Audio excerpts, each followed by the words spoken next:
नमस्कार विद्यार्थी मित्रांनो, मी तुमची एड्युकेटर श्वेता चंदनकर तुम्हा सर्वांचे सीईटी बाय ग्लोबल ऑनलाईन या युट्यूब चॅनलवर स्वागत करते. महाराष्ट्र एमसीए सीईटी एक्झाम 2026 यासाठी आपण प्रिपेअर करतो आहोत आणि आजपासून आपण स्टार्ट करतोय मॅथमॅटिक्स अँड स्टॅटिस्टिक्स. आणि आज आपण पाहणार आहोत मेन्सुरेशन म्हणजेच मोजमाप.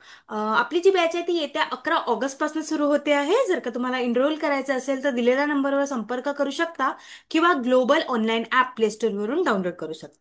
आता आपण नव्याने मॅथमॅटिक्स अँड स्टॅटिस्टिक्सचा पूर्ण सिलेबस इथे कव्हर करणार आहोत क्वेश्चन सोबत, त्यामुळे नक्कीच फॉलो करा आणि बॅच जॉईन करण्यासाठी खाली संपर्क करा. ग्लोबल ऑनलाईन आपल्यासाठी घेऊन आले आहे महाराष्ट्र एमसीए सीईटी एक्झाम 2026 यासाठीचा कम्प्लीट कोर्स, ज्यामध्ये तुम्हाला डेली लाईव्ह लेक्चर सोबत रेकॉर्डेड लेक्चर सुद्धा तुम्हाला मिळणार आहे. टॉपिक वाईज प्रॅक्टिस एमसीक्यूज मिळणार आहे, मॉक टेस्ट, पीवायक्यू असं सगळं तुमच्यासाठी अवेलेबल असणार आहे. पूर्ण सिलेबसची तुम्हाला नोट सुद्धा मिळणार आहे आणि full syllabus mock test, full syllabus MCQ series आणि लॅपटॉप आणि वेब व्ह्यू पण असणार आहे. आणि याची जी फीस आहे ती ₹5000 आहे, पण खास तुमच्यासाठी ती ₹4000 असणार आहे. जर का तुम्हाला एनरोल करायचं असेल तर दिलेल्या नंबरवर तुम्ही संपर्क करू शकता किंवा global online app play store वरून डाउनलोड करू शकता. चला तर मग सुरुवात करूया.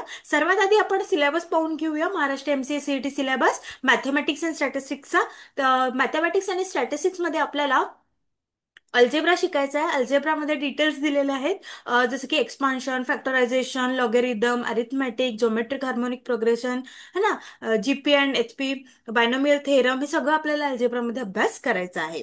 त्यानंतर कोऑर्डिनेट ज्योमेट्री, त्याचे सब टॉपिक्स दिले hyperbola, simple geometric transformation, rotation, scaling, distance फॉर्म्युले, मिड पॉईंट इंटरसेक्शन, हे सगळं आपल्याला अभ्यास करायचं आहे. सोबतच प्रोबेबिलिटी आणि स्टॅटिस्टिक्स मध्ये आपल्याला डिपेंडंट आणि इंडिपेंडंट इव्हेंट्स, क्यूनेस, कुर्टोसिस काय असतं, बायनॉमियल, कर्व फिटिंग, हे सगळं अभ्यास करायचा आहे. त्यानंतर डिफरन्शियल इक्वेशन्स मध्ये differential equation of the first order and their solutions, आणि ट्रिग्नोमेट्री मध्ये आपल्याला properties of triangle, solution of triangle, height and distance, inverse function, हे सगळं अभ्यास करायचं आहे. अरिथमेटिक मध्ये आपल्याला ratios and proportion, problems on time and work, distance, speed, percentage यावर अभ्यास करायचा आहे. सोबतच basic set and theory and functions मध्ये आपल्याला सेट, रिलेशन अँड मॅपिंग करायचं आहे. मेन्सुरेशन्स मध्ये आपल्याला जो आपण आता सुरू करतोय मेन्सुरेशन, त्यामध्ये आपल्याला area, triangle, quadrilaterals, area, circumference of circle, volume, surface areas of simple solid such as cube, sphere, cylinders and cones, याचा सगळ्याचा अभ्यास करायचा आहे. आपल्याला माहितीच आहे 30 क्वेश्चन्स असणार आहेत, प्रत्येकी 2 मार्क म्हणजे 60 मार्कांसाठी आपला हा मॅथमॅटिक्सचा पेपर असणार आहे. ठीक आहे.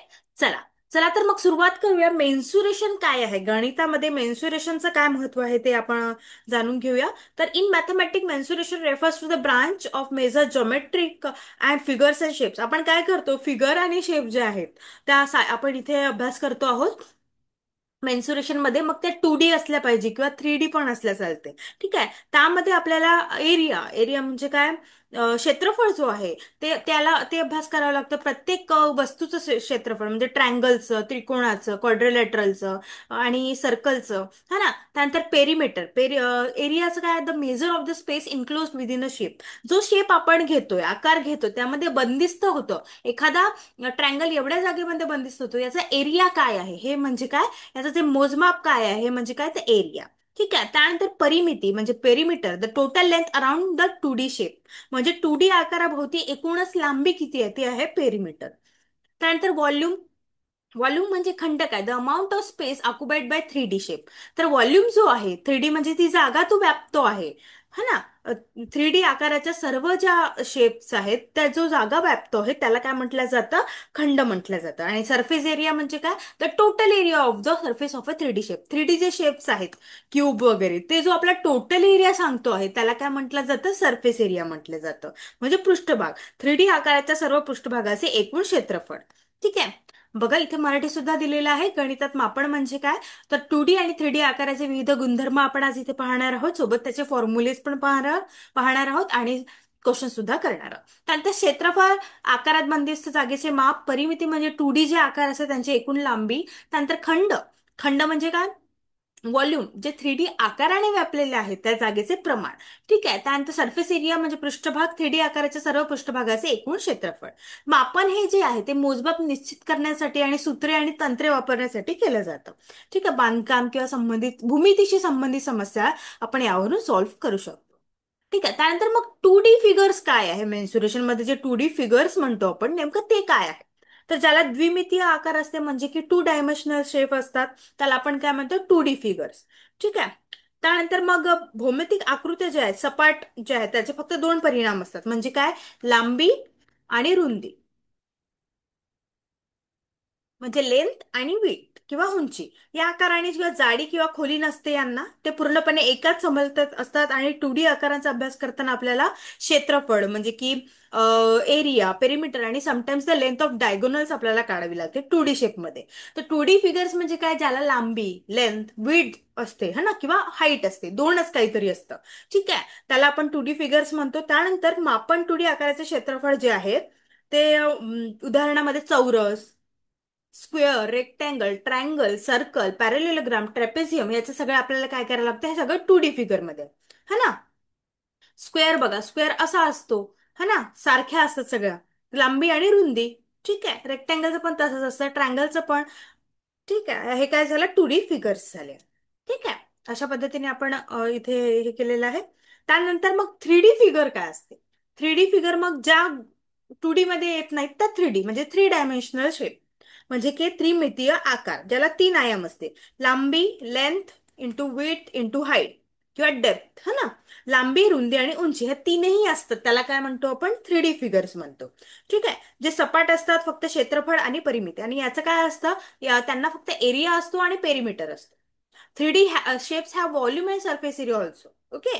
त्यामध्ये काय येतात, क्यूब येतात, मी तुम्हाला आत्ताच सांगितलं, क्युबॉइड येतात, प्रिझम येतं, स्पियर येतं, सिलेंडर्स येतं, कोन्स येतात. ठीक आहे, ह्या सगळ्या 3D फिगर्स आहे. त्याचा पण आपल्याला व्हॉल्यूम आणि सरफेस एरिया सुद्धा काढावा लागतो. ठीक आहे. त्यानंतर टर्मिनॉलॉजी जी आहे मेन्सुरेशन मध्ये खूप महत्वाची असते, टर्मिनॉलॉजी ते आपल्याला पाहायची आहे. एरिया, एरिया म्हणजे काय, the amount of space inside a shape or a figure. जी एरिया म्हणजे काय, क्षेत्रफळ, आकार किंवा आकृतीमधील जागेचे प्रमाण. एखादे जे शेप आहे तो एखादी जो शेप किंवा फिगर आहे जो किती जागा व्यापतोय है ना, त्याचं काढायचं असेल तेव्हा आपण काय काढतो, एरिया काढतो. ठीक आहे. पेरिमीटर म्हणजे the total distance around the outside of a shape. Total distance म्हणजे परिमिती म्हणजे आकाराच्या बाहेरील बाजूचे एकूण अंतर. अंतर. पेरिमीटर आपण सर्कलचं काढतो है ना. ठीक आहे. त्यानंतर व्हॉल्यूम काय, the amount of space occupied by 3D project object, म्हणजे की आकारमान त्रिमितीय वस्तूने व्यापलेल्या जागेचे प्रमाण. 3D ऑब्जेक्ट जेवढी जागा घेतो ते त्याची आपण काय व्हॉल्यूम काढतो आहे. सर्कम्फरन्स एजेस सर्कल है ना, the distance around the edges of a circle, म्हणजे परिघ, वर्तुळाच्या काठाभोवतीचं जो अंतर आहे ते आपण कशाने काढतो, सर्क्युम्फरन्स म्हणजे म्हणतो. ठीक आहे. त्यानंतर surface area, the total area of all the faces of a 3D object, म्हणजे की पूर्ण पृष्ठभागाचे क्षेत्रफळ म्हणजे त्रिमितीय वस्तूचे सर्व बाजूचे एकूण क्षेत्रफळ. त्यानंतर डायगोनल, डायगोनल आपल्याला माहिती आहे ना, हे काय झालं, diagonal, the line segment connecting two non adjacent vertices of a polygon, म्हणजे काय, कर्ण, बहुभुजाच्या दोन संलग्न नसलेल्या शिरोबिंदूंना जोडणारा रेषाखंड. ठीक आहे. नंतर height, the vertical measurement of an object, vertical जे असतं ते. बेस म्हणजे बॉटम लाईन. रेडियस म्हणजे काय, तर हे इथून जो आता मध्य मध्य भाग आहे, मीडियम, इथून जे आहे ते रेडियस, आणि हा पूर्ण मोठा झाला की डायमीटर है ना. अशा पद्धतीने हे टर्मिनॉलॉजी आहे, हे तुम्हाला लक्षात ठेवावे लागेल. क्षेत्रफळ, परिमिती, आकारमान, पृष्ठभागाचे क्षेत्रफळ, कर्ण, उंची, आधार, त्रिज्या आणि व्यास. ठीक आहे. त्यानंतर मग याचे फॉर्म्युलेस काय आहे, सगळ्यांनी फॉर्म्युलेस पाठ करून घ्या मेन्सुरेशनचे, कारण त्याच बेसिसवर आपल्याला क्वेश्चन सुद्धा सॉल्व्ह करायचे आहे. ठीक आहे. तर शेप, स्क्वेअरचं काय आहे formula, area is equal to side length into side length है ना. रेक्टँगलचं काय आहे, 2D फॉर्म्युलेज आपण बघतोय, दोन जे आहे ना, त्या आकाराचं पाहतोय. रेक्टँगल, लेंथ इंटू विड्थ आपल्याला माहिती आहे. ट्रायंगल 1/2 इंटू बी, बेस इंटू हाईट है ना. सर्कलचा πr². ठीक आहे, हे सगळे एरियाचं पार्ट करून ठेवा 2D चे. त्यानंतर 3D cube, S³ rectangle, prism, length into width into height. स्पियरचा काय फॉर्म्युला, 4/3 πr³. सिलेंडरचा आहे πr²h. कोनचा आहे 1/3 πr²h. आणि पिरामिडचं काय, 1/3 BH, ब्रेथ अँड हाईट. ठीक आहे. हे 3D फॉर्म्युलेस आहे. ठीक आहे. स्क्वेअरचं आपण बघून घेऊ. A quadrilateral with a 4 equal sides and 4 right angles. स्क्वेअरमध्ये काय असतं, 4 इक्वल साइड्स असतात आणि सगळे 4 राईट अँगल असतात. ठीक आहे. साईड स्क्वेअर म्हणतो आपण, हा ना, ए स्क्वेअर वगैरे करतो बघा. साईड स्क्वेअर आहे त्याचा एरियाचा फॉर्म्युला. त्यानंतर पेरिमीटर 4 इंटू साईड. ठीक आहे. दोन्ही आठवण ठेवा. त्यानंतर rectangle, quadrilateral with opposite side equal and 4 right angles. ठीक आहे. एरिया काय आहे यांचा, लेंथ इंटू विथ. पेरिमीटर काय आहे, 2 इंटू लेंथ प्लस विथ. ठीक आहे. हे फॉर्म्युले सगळ्यांनी लिहून घ्या. याच बेसिसवर आपण प्रश्न सॉल्व्ह करणार आहोत. त्यानंतर triangle, a polygon with 3 sides and 3 angles. ठीक आहे. 1/2 इंटू बेस इंटू हाईट. हे काय आहे, एरियाचा फॉर्म्युला आहे. त्यानंतर पेरिमीटर काय आहे, तर सम ऑफ ऑल साइड. ठीक आहे. त्यानंतर सर्कल, सर्कलचा आहे पार स्क्वेअर. आणि पूर्ण सर्कम्फरन्स काढायचा असेल तर 2 पाय. ठीक आहे. A round shape where all points are equidistance from the centre. ठीक आहे. अशा पद्धतीने आपण सर्कलचा काढत असतो. सगळ्यांनी फॉर्म्युले पाठ करा. नंतर क्यूब आहे, a solid with a 6 equal square faces. याचं काय आहे, व्हॉल्यूम याचा काय निघतो क्यूबचा, side cube. Surface area 6 into side square. नंतर cuboid, a solid with 6 rectangular faces. तर व्हॉल्यूम कसा काढायचा आहे याचा, length into width into height. ठीक आहे. नंतर सरफेस एरिया काय आहे, 2 into length into width into height plus height into length. ठीक आहे. हे पूर्ण फॉर्म्युले लक्षात ठेवा. त्यानंतर sphere, a perfectly round solid where all points on the surface are equidistance from the centre. Volume is equal to 4/3 pi r cube.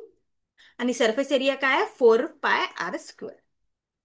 नंतर सिलेंडरचा आपल्याला अभ्यास करायचा होता. अ solid with 2 parallel circular bases connected by a curved surface. हे काय आहे, याचं व्हॉल्यूम काय आहे, πr² आणि सरफेस एरिया काय आहे, 2 πr r+h. ठीक आहे. अशा पद्धतीचे हे व्हॉल्यूम, सरफेस एरियाचे फॉर्म्युलेज आहे, पेरिमीटरचे फॉर्म्युलेज आहे. सगळ्यांनी लक्षात ठेवा.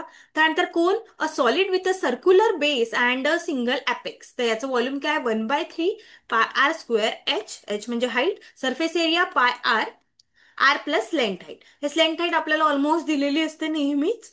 ठीक आहे. त्यानंतर pyramid, a solid with a polygonal base and triangular faces meeting at an apex. याचं व्हॉल्यूम काय, 1/3 into base area into height. आणि सरफेस एरिया काय, base area plus area of triangular faces. ठीक आहे. अशा पद्धतीने आपण यामध्ये पूर्ण फॉर्म्युलेज अभ्यास केलेले आहे. त्यामुळे आणि आता आपण क्वेश्चन्सकडे वळणार आहोत. या फॉर्म्युलेजच्या बेसिसचे आपण क्वेश्चन्स करणार आहोत. त्यामुळे नक्कीच ही सिरीज जॉईन करा. आणि आपली जी बॅच आहे ते येत्या 11 ऑगस्ट पासून सुरू होते आहे, MCA CETची. त्यामुळे नक्कीच तुम्ही त्याचा फायदा घ्या. दिलेल्या नंबरवर संपर्क करू शकता किंवा ग्लोबल ऑनलाईन ॲप प्ले स्टोअरवरून डाउनलोड करू शकता. थँक्यू.